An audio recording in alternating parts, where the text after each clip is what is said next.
stunned at the amount of companies that think they can reach a level of alignment by starting their planning process on where they want to be. You have to start with where you are right now. If I were to take, what is your name? Mary. I'm going to take Mary out into a cornfield. I'm going to blindfold Mary, sit her in the cornfield, put her right here in the cornfield, and I'm going to say, Mary, I want you to meet me in Washington, D.C. Give me a few minutes to get out of this cornfield. I'll tell you when you can take off your blindfold. And I leave. Mary's standing in the middle of the cornfield. Now, Mary may have been a Girl Scout. She knew a lot of stuff about, she knows that the moss growing on the north side. She takes her blindfold off. Now she's got to figure out where to go to Washington, D.C., right? She really doesn't have a point of any context to it. She can see the sun's coming west, east, the moss on the north side of the corn stalk. She has no idea which way to start because she has no idea where she is, right? So I'm going to come back to Mary and I'm going to say, Mary, come back here again. I'm going to blindfold you, take you out of the same cornfield. I'm going to give you a map. Now, I'm going to put you in the middle of the cornfield. And I'm going to go out, I'm going to fire my whistle, blow my whistle, and you're going to take it off, and now you've got a map, and now you can get to Washington, D.C., right? Of course not. No, you can't, Mary. You still don't know where you are. What good is a map if you have no idea where you are on the map? You know, you need a maulogram. You know a maulogram? You walk in the mall, it says, you are here. You need the mall, the new enclosed neighborhood of the 21st century, right? You've got to have a point of context. You have to know where you are in order to know where you want to go. The reason companies don't reach alignment is because they have no idea where they are now. And I would like to introduce for you the bag o' money. At the beginning of all commercial relationships is the bag o' money. I have a bag of money. I want to give it to you for something that you provide already that I want, and I'm willing to give you my bag o' money. It's an amazing deal. For you Atkins diet people, this is a bagel. It's a pretty good bagel. I went to my favorite bagel place on Monday morning to grab a bagel, a cup of coffee before I jumped into a project.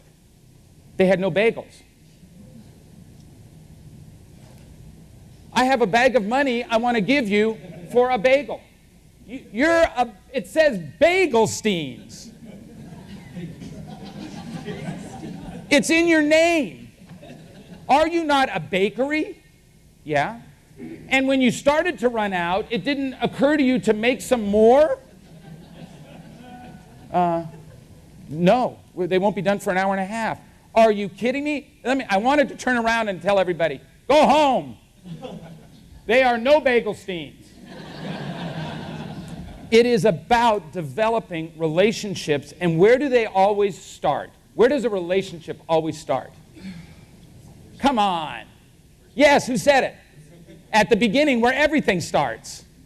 Of course, unless it's like the Lord of the Rings and it really started with the Hobbit, and then that really confused the heck out of everybody. But most things start at the beginning.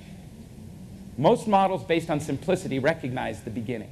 The concept of change many times is the difference between an event and a process.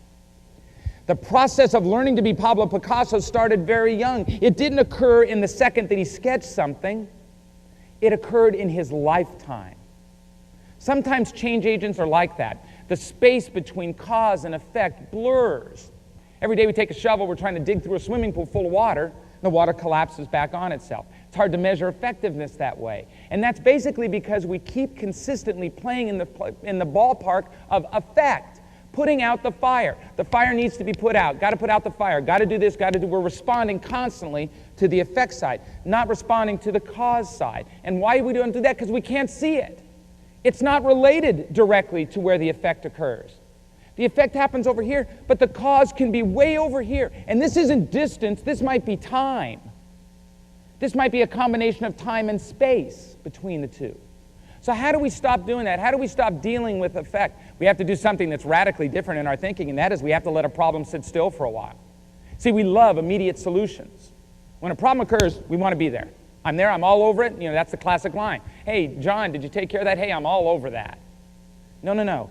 If you sometimes pause just a moment at the site of the problem, you will be able to discover the cause. If you change the cause, the effect changes. And you want to know the worst time? It may not happen right away. There may be a gap, a larger gap of time and space between it. You got to gut it out. You got to gut it out if you recognize the space between those two things. Deal with cause. Search for cause. As a leader, that's your job. You have two jobs as a leader in what you do. The first is to create more leaders. The second is to deal with cause and not effect. You must be able to rise above the panic associated with effect and deal with cause. That's the job of a leader. Since 1989, Stephen Harvill has been an international leader in pioneering unique and dynamic ideas that create and sustain organizational change. As a key speaker for Fortune 100 companies, Stephen has worked as a catalyst by focusing their energy and skills to achieve extraordinary goals. Dynamic multimedia programs, presentations, and workshops designed to create energetic interaction are Stephen's trademark. His presentations draw from powerful original ideas coupled with actual case studies to prove success, building champions of success. Crossing the globe, Stephen harnesses the energy of learning, creates visual, interactive experiences that engage your imagination and touch your spirit. He uses these foundation principles with unique insight, humor, and the techniques that form the genesis of change. If you're spending your time looking at your weaknesses, you're wasting your time. If you spend your time looking at what you don't do well, you're wasting your time. Look at what you do well and learn how to do it better.